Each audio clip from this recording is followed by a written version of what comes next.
Situé en plein cœur du quartier latin, près du Panthéon et du Jardin du Luxembourg, l'Institut océanographique de Paris, rebaptisé Maison des Océans, a été fondé par le prince Albert Ier et inauguré en 1911. La Maison des Océans, qui rassemble sous un même toit de grands acteurs de l'environnement et de la protection des océans, dont la Fondation Prince Albert II, accueille régulièrement des conférences rassemblant experts, entrepreneurs et décideurs politiques autour des grands enjeux de la gestion durable des océans.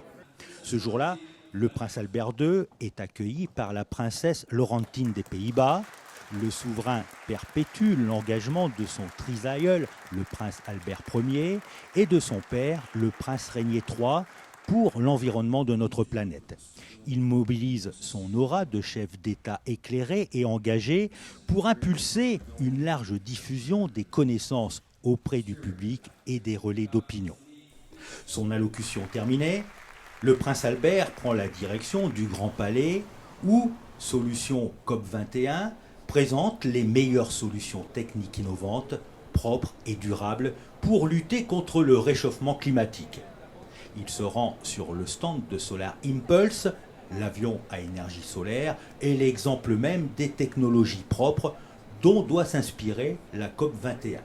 D'autant que les transports sont responsables, directement ou indirectement, d'environ 25% des émissions de gaz à effet de serre. Direction ensuite le stand de Venturi Automobile. Le constructeur monégasque est considéré comme l'un des pionniers du véhicule électrique depuis les années 2000. La volonté de Gildo Palanca-Pastor, depuis qu'il a créé Venturi Automobile dans sa version électrique, c'est de montrer qu'effectivement le véhicule électrique est aussi efficace que n'importe quel autre véhicule. Et ça, il le démontre à travers les innovations technologiques qu'on apporte en établissant des records de vitesse, des records d'endurance, dans des conditions extrêmes, ce qui nous permet de développer des technologies très spécifiques, mais surtout très résilientes, très résistantes, très efficaces. Sur le stand du constructeur, 3 véhicules totalement différents qui ont été développés dans le centre de recherche technologique basé à Monaco. On est dans des véhicules qui montrent toute la gamme de ce que Venturi sait faire. On a un véhicule lent qui va se déplacer dans du grand froid comme Antarctica. On a un véhicule extrêmement rapide comme VBB3 qui va se déplacer dans des conditions de chaleur intense, plus 50 degrés au sol, moins 50 pour Antarctica.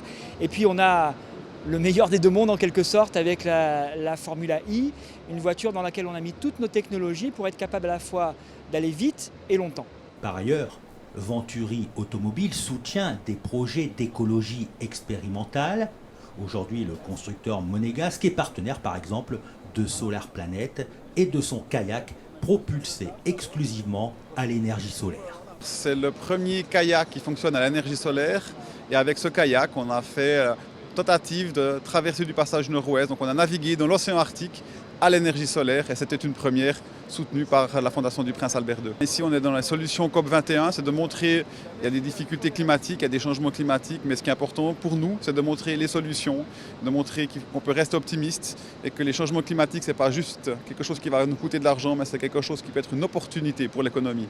Sous l'égide de sa fondation et avant de quitter le Grand Palais, le souverain assiste à la création de l'Eco Explorer Society. L'association basée à Monaco a pour objet de mettre en œuvre des projets de développement innovants et pérennes pour l'exploration des mers, terres et ciels.